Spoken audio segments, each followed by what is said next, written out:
Alors bonjour et bienvenue à cette conférence qui a pour but de présenter et surtout de donner envie de lire mon ouvrage Marcel Duchamp par lui-même ou presque, qui vient de sortir aux éditions Fage. Alors pourquoi ce titre? Eh bien parce que ce livre est l'œuvre de Marcel Duchamp lui-même, ou presque. Alors n'allez pas croire que j'ai perdu les pédales, que je ne sais plus distinguer ce qui m'appartient et ce qui appartient à Marcel Duchamp. Mais je peux tout de même affirmer que ce texte, le texte qui est dans ce livre, appartient à Marcel Duchamp. Et en fait, moi-même, je suis que le scribe, le Champollion de Marcel Duchamp. Et j'ai traduit dans le langage courant ce que lui-même avait écrit et déposé dans un médium composite fait d'objets, c'est ready-made, de notes, d'interventions dans le monde de l'art, d'interviews très nombreuses, très denses, et aussi dans son courrier. En fait, dans tout ce qu'on nomme son œuvre. Alors aujourd'hui, on considère Duchamp comme un artiste, et l'ensemble de sa production, l'ensemble de tous ses faits et gestes, comme une œuvre d'art. On peut dire aujourd'hui que Duchamp est un artiste comme le cheval blanc d'Henri IV est blanc. C'est une évidence, cela va de soi, il n'y aurait rien à rajouter. On peut tout dire sur Marcel Duchamp, et on ne s'en est pas privé, c'est des dizaines, des centaines de livres qui ont été écrits sur Duchamp. La seule chose qui paraîtrait ridicule de remettre en question, c'est son statut d'artiste. Pourtant, j'affirme avec cet ouvrage que Duchamp n'a pas agi en artiste, mais en anthropologue. Il a mis au point une mystification du monde de l'art, visant à montrer sur quoi repose le jugement de goût, la vanité. Et il a déposé les traces de son action dans le monde de l'art, dans toute son œuvre. Et donc tous ces objets, ces choses, comme il les appelait, il n'a jamais appelé ces objets des œuvres, il les appelait ces choses, et notamment ces ready-made, ne sont pas des œuvres qu'on interprète, des œuvres d'art qu'on interprète, mais sont des pièces de rébus qu'on décrypte. Ce n'est pas la même chose, c'est même radicalement antinomique. Hein? Une œuvre d'art est par définition multivoque, c'est-à-dire elle a été destinée par son auteur, l'artiste, à provoquer, à susciter de multiples interprétations. Alors que le rébus, par contre, est univoque. Il est une énigme précise, maîtrisée par son auteur, afin de recevoir une solution unique. Les deux sont antinomiques. C'est soit l'un, soit l'autre. De sorte que quand je dis Duchamp a fait un rébus, ce que je dis est vrai ou faux. En aucun cas, cela peut être une interprétation intéressante de l'œuvre d'art de l'artiste Marcel Duchamp, puisque je commence par dire que ce n'est pas un artiste et que ces objets ne sont pas des œuvres d'art. Alors j'espère que vous comprenez cette logique. Si quelqu'un vient et dit que contrairement à ce qu'on croit, le cheval d'Henri IV est gris, c'est vrai ou faux. On ne peut pas aboutir à une solution de compromis qui dirait que le cheval blanc d'Henri IV est gris. Il est blanc ou il est gris. De la même manière, soit Duchamp a agi en artiste, soit il a agi en anthropologue. Il n'y a pas de compromis possible. Excusez-moi, j'ai la gorge un peu sèche. Alors c'est la même chose pour ma thèse. Hein. Soit Duchamp a agi en artiste, soit en anthropologue.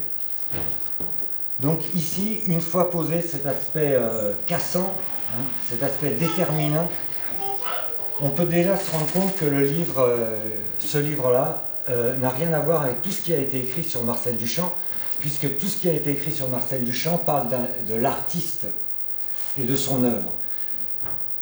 Et tous ces écrits sont des interprétations qui par définition n'ont ni l'ambition ni la possibilité de prouver quoi que ce soit. Alors qu'à la fin de mon bouquin, le lecteur sait qu'il devra faire un choix conclusif. Il devra répondre à cette question. Est-ce que j'ai prouvé ce que j'avance, oui ou non? Je le répète, garder cela en tête est très important, car on n'entre pas dans un livre avec la même disposition d'esprit, selon qu'on s'attend à se laisser caresser l'ego par la plume d'un érudit, qui de plus va vous dire exactement ce que vous avez envie d'entendre, à savoir qu'en lisant son livre, vous êtes quelqu'un d'intéressant, d'intelligent, d'anticonformiste, de moderne, ou selon qu'on doit suivre une démonstration aride qui demande une lecture studieuse et qui de plus mène à une conclusion que personne n'a envie d'entendre. Je dis bien personne n'a envie d'entendre cette conclusion. Alors maintenant je vais vous exposer la thèse elle-même. Il faut revenir à 1913 et à l'exposition de l'Armory Show à New York. C'est la première exposition d'art moderne en Amérique, et les Américains découvrent cet art européen, l'art du 19e siècle en Europe. Alors c'est une grande expo, je ne sais plus combien il y a d'artistes, c'est énorme. Alors ça va d'artistes relativement sages comme Ingres, Corot, des artistes qui sont déjà acceptés par tout le monde, jusqu'aux peintres d'avant-garde, les impressionnistes, qui à cette époque, en 1913, sont déjà rentrés au musée. Donc on peut dire qu'ils sont déjà acceptés. Et d'autres qui ne le sont pas encore. Cézanne, Van Gogh, Gauguin, et aussi les fauves, Matisse, Vlaminck et compagnie, et les cubistes et Marcel Duchamp. Alors la réaction du public est claire, immédiate, c'est un refus retentissant, c'est un scandale. Et le tableau qui symbolisera à lui seul le refus des New-Yorkais de cet art moderne sera le nu descendant un escalier de Marcel Duchamp. Durant les 3 mois que va durer cette exposition, il sera raillé, caricaturé, mais dans tous les journaux, et on ne parle que de lui. Et en fait, on n'avait pas vu un tel scandale depuis 1863 et Manet avec son Olympia. Et donc Marcel Duchamp devient la risée du grand public américain. Et du même coup, il devient la coqueluche du tout New York branché et de tous les New-Yorkais qui veulent sortir du provincialisme américain et qui sont pour cet art moderniste. Et dans ce concours de circonstances, Duchamp décèle une constante et découvre, ou croit découvrir, la loi sociologique qui gouverne le monde de l'art. Il nommera cette loi la loi de la pesanteur. Elle est simple. Pour qu'un objet créé par un artiste devienne un chef-d'œuvre de l'art, il faut qu'il soit d'abord refusé par une majorité scandalisée, de telle sorte qu'une minorité agissante trouve un bénéfice en termes d'amour-propre à réhabiliter et l'objet et l'artiste. C'est un jeu de différenciation. C'est une manière de se différencier des moutons de Panurge. Et donc, le moteur, c'est l'amour-propre. Alors, première précision.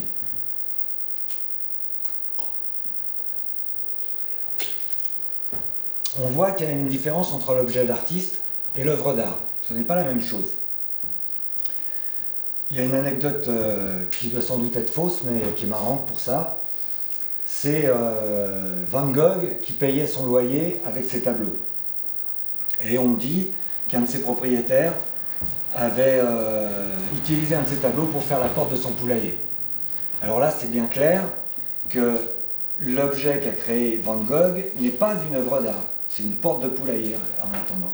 Il faut attendre 30 ans pour que les œuvres de Van Gogh entrent dans les grandes collections ou au musée. Donc il y a un écart de temps entre le moment où l'artiste crée son objet et le moment où il devient une œuvre d'art et qu'il rentre dans les collections. Ça va de 10 à 30 ans. Et donc, la loi de la pesanteur parle de ce parcours qui va de l'atelier du peintre jusqu'au musée.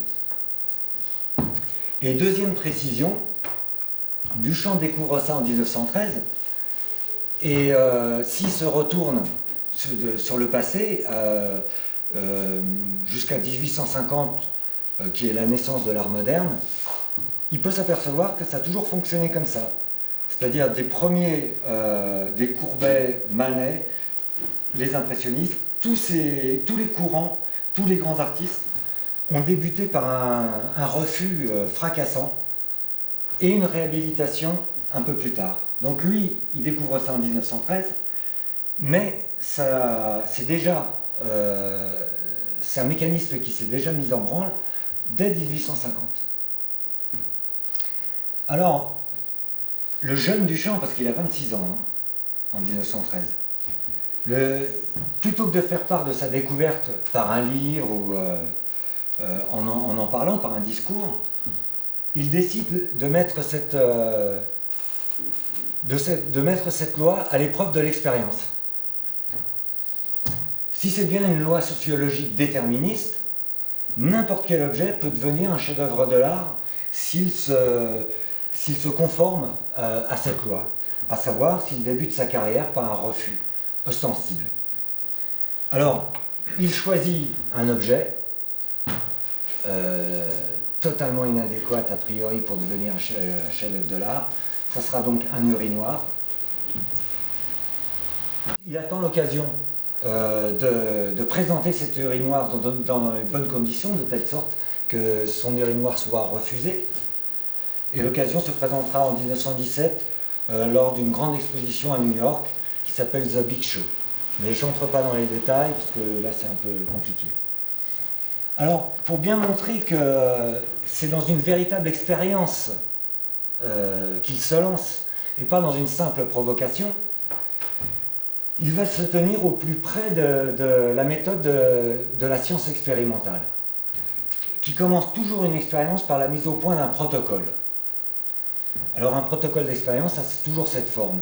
Étant donné ceci, cela, si je fais ci et ça, il doit se passer ci et ça. Ensuite, on fait l'expérience. Si ça se passe comme prévu, ça valide la théorie. Si ça ne se passe pas comme prévu, ça invalide la théorie. Donc, la première chose à faire pour lui, c'est de faire un protocole qui indique qu'il se lance dans une expérience. Alors, son problème, c'est que s'il veut que ce soit une véritable expérience sociologique, il faut absolument que les gens qui vont y participer ne sachent pas qu'ils sont regardés, que leur comportement va être étudié. Donc il faut que cette expérience soit secrète.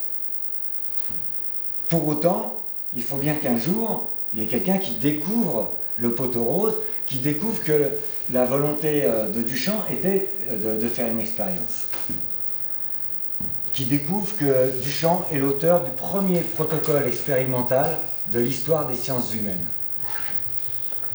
Alors, il résoudra ce problème, c'est-à-dire cacher ses intentions à ses contemporains, tout en permettant aux générations futures de prendre connaissance de ses intentions, en créant son œuvre intitulée « La mariée mise à nu par ses célibataires mêmes », que vous avez là. C'est un tableau de 2 mètres sur 3, peint en verre, peint sur verre, qui est actuellement au musée de Philadelphie et qui est intransportable. Vous voyez, il a été cassé là, on voit les fêlures, donc il est intransportable. Quand il y a des expos de Duchamp, on présente une copie. Alors on l'appelle communément le grand verre, parce que la mariée mise à nu par ses célibataires mêmes, c'est un peu long. Il y a l'objet, mais il est associé à 50 pages de notes qui décrivent ce qu'il y a à l'intérieur. Alors, vous voyez, c'est une machine, c'est très mécanique. C'est une machinerie avec des choses qui bougent. Hein. Je ne veux pas vous rentrer dans le détail, mais c'est vraiment une grosse machine. Et en fait, c'est le schéma fonctionnel du monde de l'art. Il décrit l'avenir de son urinoir. Vous voyez, il y a un espace en bas à droite, vide. Et en fait, il suffit de mettre l'urinoir à cet endroit-là pour que la machine se mette à fonctionner.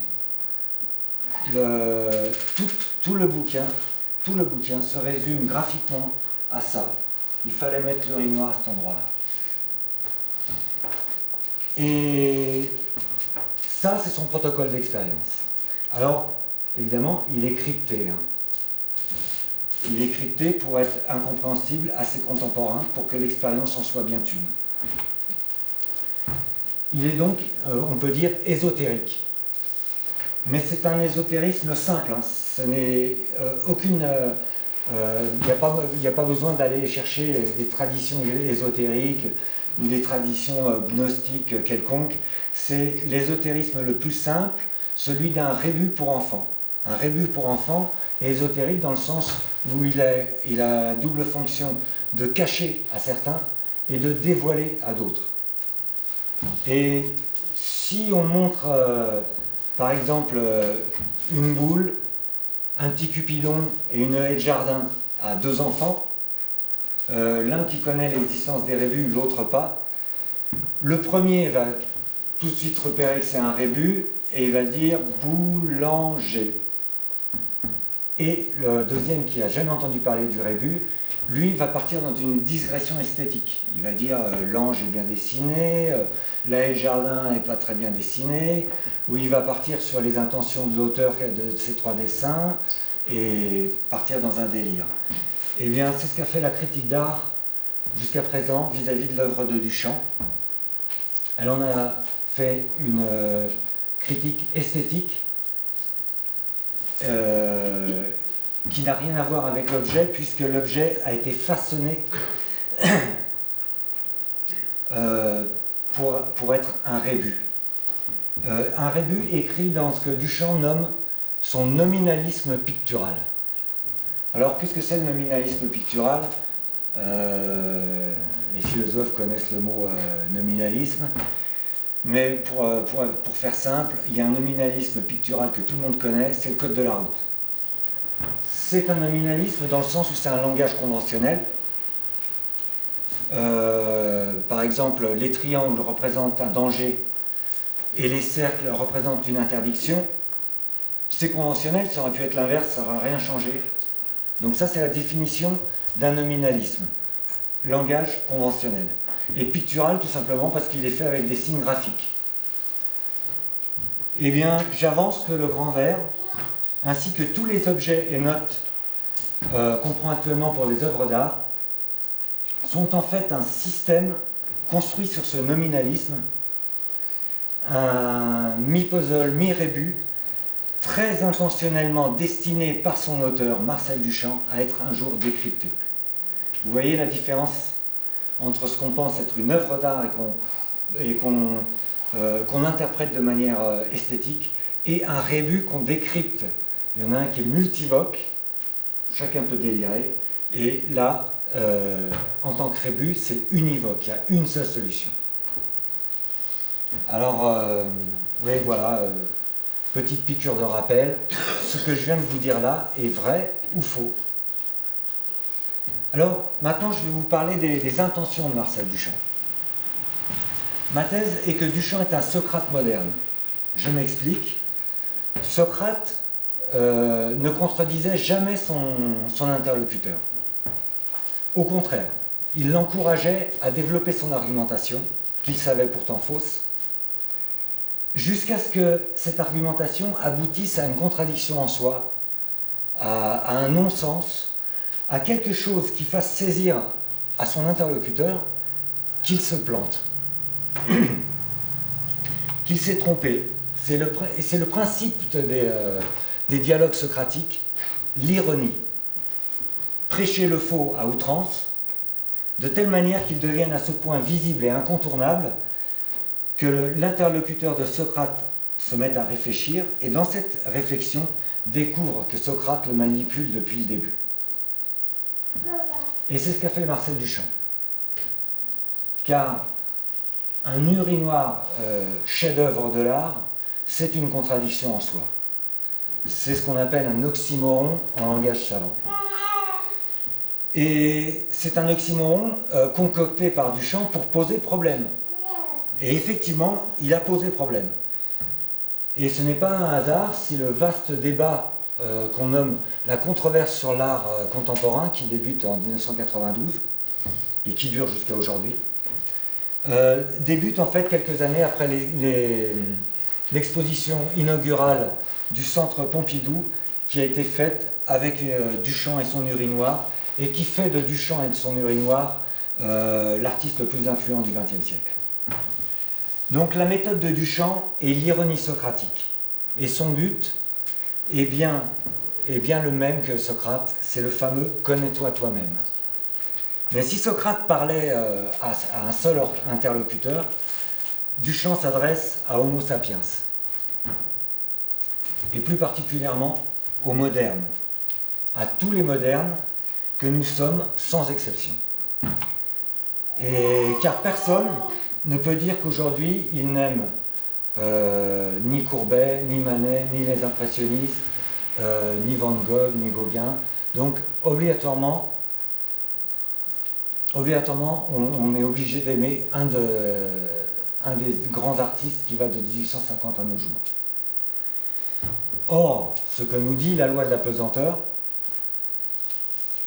est que ces objets sont devenus des chefs-d'œuvre de l'art par l'amour-propre et la vanité des intervenants.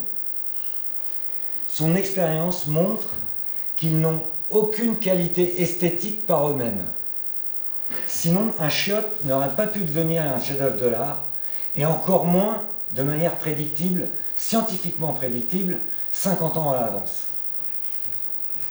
Alors on touche du doigt ici le bouleversement qu'induit l'expérience de Duchamp.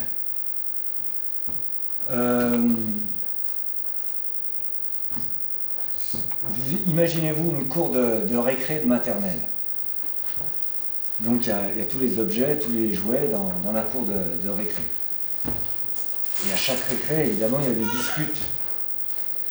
Il viendrait à l'idée de aucun pédagogue de se demander quels sont les objets qui provoquent des disputes et quels sont les objets qui ne provoquent pas de disputes. Hein?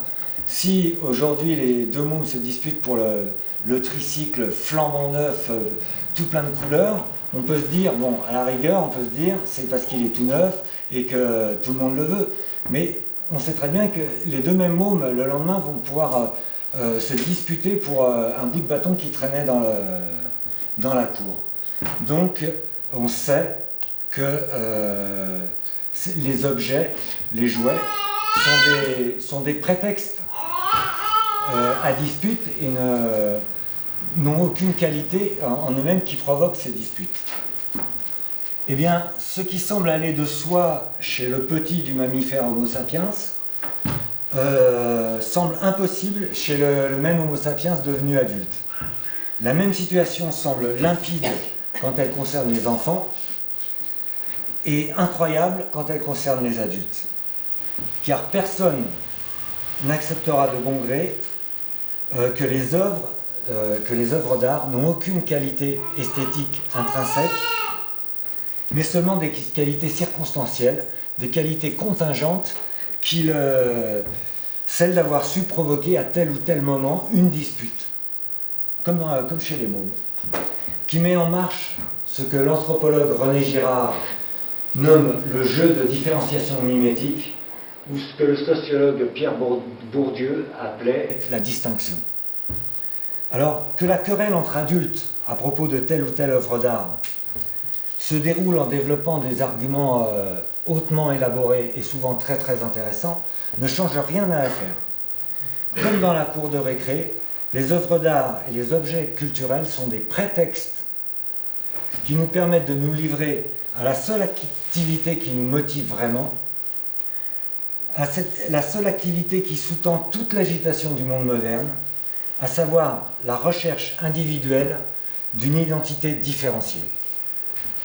Ce qui revient à dire que le processus d'art moderne a pour principale fonction, pour ne pas dire comme seule fonction, de nous permettre de mettre en action nos jugements de goût afin de nous différencier les uns des autres et de telle sorte que chacun puisse trouver sa place dans ce qu'on nomme aujourd'hui la société du spectacle.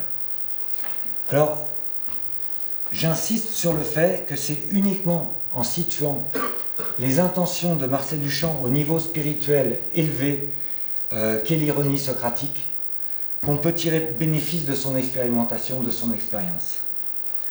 L'ironisme d'affirmation, comme Duchamp appelait sa méthode, n'a pas pour but la dénonciation du snobisme des autres, elle a pour but de permettre à l'homme moderne de se connaître lui-même.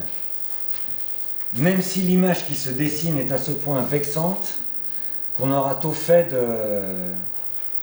de l'évacuer en disant que c'est moi qui raconte n'importe quoi.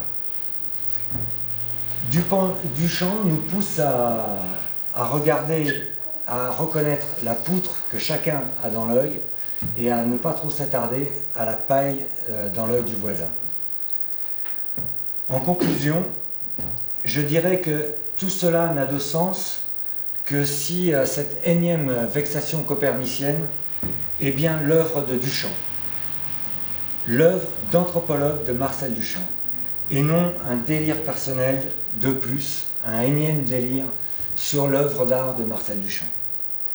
Il faut donc en premier lieu valider cela. C'est ce que je demande au lecteur de faire, de vérifier. Et c'est possible en étudiant patiemment, tranquillement, un stylo à la main, la logique interne du rébut de Marcel Duchamp, que j'ai mise à plat exhaustivement, de manière exhaustive, détaillée et cohérente dans mon bouquin. Voilà, merci. Merci.